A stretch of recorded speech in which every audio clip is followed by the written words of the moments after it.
Aynan shu bois odamlar bizdan yordam so'rashadi. Jasur yettilikdan, sehrli orolning buyuk qahramonlaridan, ayniqsa mendan, Merlindan. Biroq ajdarni yengib, malikani qutqargandan so'ng barchasi o'zgardi.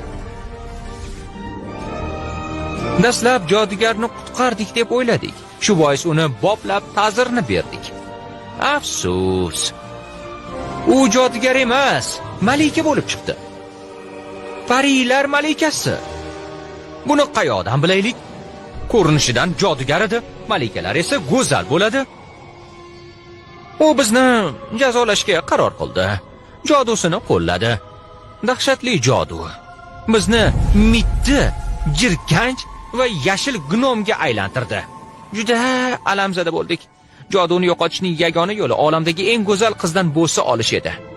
Ha, shunday. Ustimdan kulyapsizmi? Bunday bashara bilan, ha?